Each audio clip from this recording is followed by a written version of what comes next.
Bonjour et bienvenue dans votre chaîne L'univers de SVT au Maroc.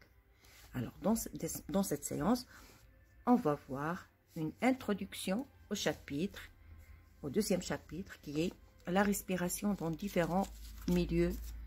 إذا في هذه الحصة غادي نشوفوا الفصل الثاني وهو اللي كيتكلم لنا على التنفس بأوساط مختلفة. Alors نبداو je me rappelle des prérequis liés à ce chapitre. إذا غادي نبداو ونسترجعوا المعارف اللي عندكم واللي اكتسبتوها خلال السنوات الدراسية ديالكم في الابتدائي.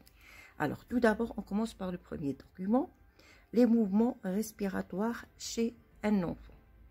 إذا كما كتلاحظوا هنايا عندنا الحركات التنفسية عند هذا الطفل. إذا كما كتعرفوا هاد الحركات التنفسية نقدروا نلخصوها في الشهيق والزفير. إذا الشهيق c'est une inspiration والزفير une expiration. Alors ici on parle d'une inspiration et une expiration. أيضا كتلاحظوا هنايا بلي الصدر كما كتلاحظوا كياخد شكلين اللي هما مختلفين. Alors dans ce document on observe aussi le mouvement de la cage thoracique pendant la respiration. Donc on a un gonflement et un dégonflement au cours d'une inspiration et suivi d'une expiration. Très bien. Alors après je passe au document 2. Alors le document 2 qu'on voyait, il présente les trajets de gaz respiratoire chez l'homme. Alors, comme vous voyez ici, au cours d'une inspiration, alors l'air inspiré pénètre par le nez ou la bouche, descend dans la cage thoracique, descend vers les poumons par la trachée, puis pénètre dans chaque poumon. Comme vous voyez ici, on a le poumon droit et le poumon gauche. Alors, on appuie, pénètre dans chaque poumon par une branche. L'air expiré, par la suite, il va emprunter le chemin ou bien le sens inverse. Donc, l'air passe des poumons vers la branche, vers la trachée et sort par le nez ou la bouche. Alors, comme tous les autres mammifères, donc on voit ici un lapin. Alors la même chose, le lapin a une respiration aérienne parce qu'il vit dans le milieu aérien et une respiration qui est bien sûr pulmonaire parce qu'il possède des poumons. Alors lors d'une inspiration et lors d'une expiration, ce sont les mouvements respiratoires chez le lapin. إذا غادي نشوفوا هنا الأرنب. إذا بدوره فهو يعيش في الوسط من الوسط الهوائي. إذا فله تنفس هوائي وريسبيراسيون أيريان وبطبيعة الحال هو يتوفر على رئتين وبالتالي فله تنفس أيضا رئوي. Très bien, alors je passe cette fois-ci aux plantes vertes. Alors ici, les échanges gazeux chez une plante verte.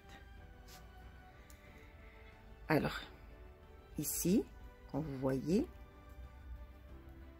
à condition d'être à la lumière, les végétaux produisent du dioxygène en quantité beaucoup plus importante que celle qu'ils consomment en respirant. Le dioxygène consommé par la respiration des êtres vivants est renouvelé grâce aux végétaux.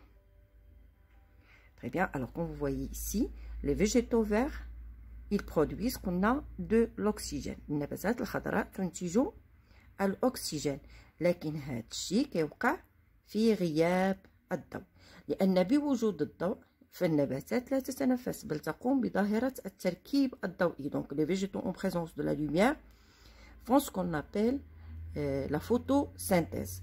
Par contre, la nuit, en absence de la lumière, alors dans ce cas, les plantes vertes respirent parce qu'ils prennent l'oxygène et dégagent, l'oxygène et dégagent le CO2.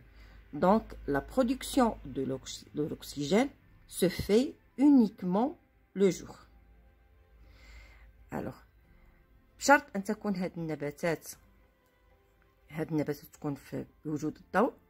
لي فيجيتو اذا النباتات هي التي تنتج ما يسمى بثنائي الاكسجين en quantité beaucoup plus importante que celle qu'il consomme. إذا فهي تنتج كمية كبيرة من الأكسجين، أقل بكثير من داكشي اللي كتستهلك بطبيعة الحال pendant la nuit، بمعنى في غياب الضوء أو أثناء تنفسها.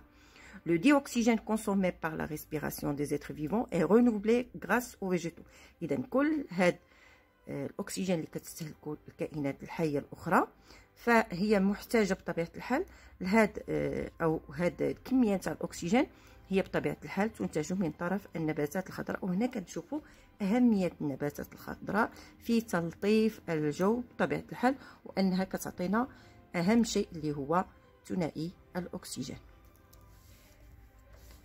Après, je passe à la deuxième page, je m'interroge. Alors, comme vous voyez ici, on a un poisson dans son milieu naturel. السمكة فهي تعيش في الماء، وبالتالي فهي لها تنفس مائي. On dit que le poisson a une respiration qui est aquatique. Je passe à la grenouille.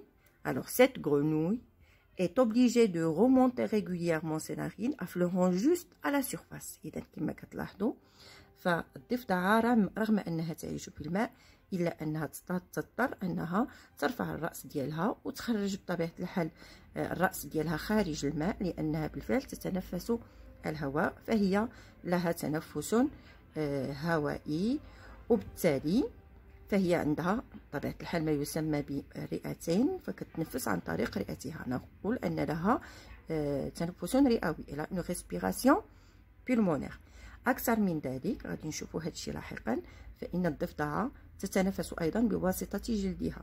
Alors on dit qu'elle a une respiration cutanée parce qu'elle respire aussi grâce à sa peau. وغادي نشوفوا la particularité نتاع la peau نتاع la grenouille. Après, je passe la natation en eau libre. Un plongeur sous-marin. Alors, comme vous voyez ici, des végétaux, les poissons peuvent respirer dans l'eau. Certains végétaux, comme dans cette photo, certains végétaux peuvent respirer dans l'eau. Aussi, les poissons respirent dans l'eau. Mais ce plongeur ne peut pas respirer en eau, donc il a besoin d'une bouteille d'oxygène. Parce que l'homme a une respiration qui est aérienne. Après, je passe au dernier document, le criquet, le jarada. Alors, comme vous voyez ici, le criquet, il vit en milieu aérien, donc il a une respiration qui est aérienne. Mais l'organe par lequel il respire n'est pas les poumons. Donc, par la suite, le chapitre, on va voir quels sont les organes, bien sûr, ou bien des structures qui, bien sûr, réalisent les échanges gazeux respiratoires chez le criquet. Alors, ces images présentent quelques êtres vivants dans leur milieu de vie. Elles permettent de repérer des signes qui indiquent que ces êtres vivants respirent. Alors, les questions qui se posent: comment des êtres vivants respirent-ils dans des milieux de vie très différents? Donc, on a vu ici des exemples de différents, bien sûr, êtres vivants qui respirent dans des milieux qui sont très différents. Deuxième question: comment s'effectue la respiration dans les différents milieux de vie? Et comment la respiration des animaux s'adapte-t-elle aux différents milieux؟ إذن هذا الدرس هو درس مهم، لأن في خلال هذا الدرس غادي نتمكنوا باش نعرفوا كيفاش أن هذه الكائنات الحية رغم أنها تعيش في أوساط جد مختلفة فإنها بطبيعة الحال تتنفس، وكيف تتم عملية التنفس في هذه الأوساط المختلفة. وغادي نشوفوا في الأخير كيفاش أن التنفس عند الكائنات الحية بطبيعة الحال كتأقلم أو كيتم من خلال بطبيعة الحال هاد الأوساط نتاع العيش ديالها. الوغ اللي غادي نأكد عليه هنا في هاد المقدمة هو أنكم منين وصلتوا لهذا المستوى نتاع الأولى إعدادي فالتنفس خصكم تعرفوا أنه ليس بالشهيق والزفير. ما بقيناش كنعرفوا التنفس على اساس انه شهيق وزفير، بالعكس كنعرفوا دابا التنفس على انه عباره عن تبادل تنفسي غازي.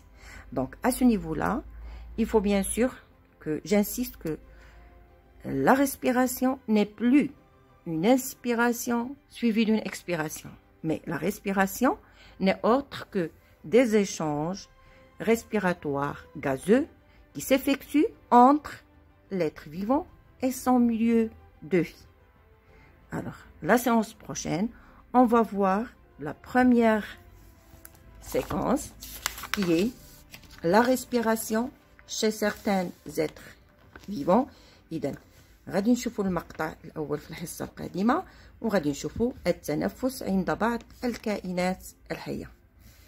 D'ici là, je vous remercie et à la séance prochaine.